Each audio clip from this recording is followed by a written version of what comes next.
Okay, Princess? In the back seat of the car, Frankie Best scowled so hard that her eyes almost vanished inside a fold of face.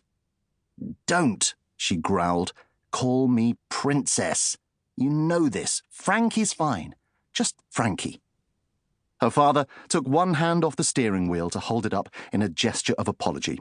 Sorry, he said over his shoulder. Are you okay? Just Frankie. She gave a brief scorn snort that meant, I'm 12, too old for that lame dad joke. But somehow a side order of smiles squeezed its way in at the same time.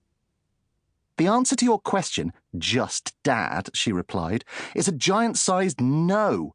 Why did Auntie Fee's appendix have to explode? This week of all weeks. Beside her in the back seat, her brother Joel looked up from his book. Did it actually explode? He asked, eyes wide. Cool. Annoyed, Frankie batted the book from his hands. Of course it didn't actually explode, she told him. Body parts don't just explode. Only an 8-year-old would think that. Hey, protested Joel, you lost my place. I just encountered Throm the Barbarian. He flicked frantically through the pages, muttering to himself. I remember battling the rock grub at 352. I'll have to start again from there. Frankie rolled her eyes and gave a dramatic humph, pushing herself backwards into her seat as if it would slow the car down and delay her exile. She'd been looking forward to spending a week with her aunt while Mum and Dad went off on their latest expedition. Fee was her dad's sister, much younger than him, and she was basically a non-stop spoiling machine. Help yourself to anything you want, was her mantra, and her house was always well stocked with treats. But there would be no week with fun Aunt Fee this time. She was in hospital, recovering from an emergency operation, and after a series of increasingly frantic phone calls, Frankie and Joel were about to be abandoned at their Grandad's house. The prospect made Frankie almost yearn for her own bout of appendicitis. It wasn't that she didn't like her grandfather, it was just that she hardly knew him. She had vague memories of playing with him when she'd been tiny, but over the last few years the old man had become a virtual stranger. As if reading her thoughts, Frankie's mum twisted round in the passenger seat. I know Grandad's place isn't exactly kid-friendly, she said. Is that why we never go and visit him, ever? Said Joel, thumb jammed firmly in the middle of his book. His mother ignored the question. But you're old enough to amuse yourselves for a week, right? In reply, Frankie waved her phone, which throughout the entire conversation had been clasped firmly in her right hand, and Joel held up his book. Well, there you are then, their mum said decisively.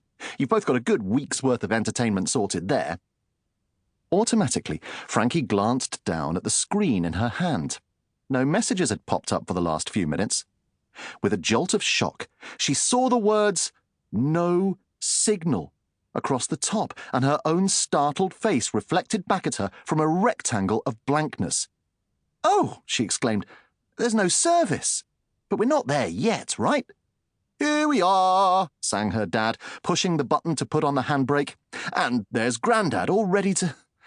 What on earth is he doing? With difficulty, Frankie tore her eyes away from the horrifying words on her phone to see that they'd parked in front of her Grandad's house.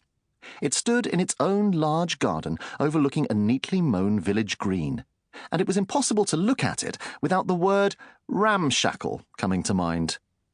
In fact, Frankie thought to herself as she looked up at the many windows, none of which seemed to be at the same level, the word ramshackle doesn't quite do it justice. Frankly, it's an insult to rams and shackles. This place is a dump.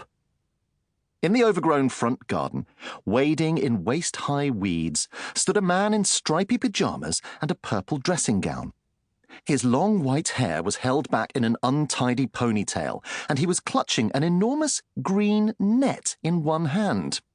He was peering intently through one of the front windows of the house, crouched down slightly, and with his other hand held up to the glass to shield his eyes from the bright sunshine. "Why is Grandad looking in through his own front window?" asked Joel, pressing his face closer for a better view. "And why is he holding a net? And why isn't he dressed at," he glanced down at his sister's phone, 3:23 p.m.?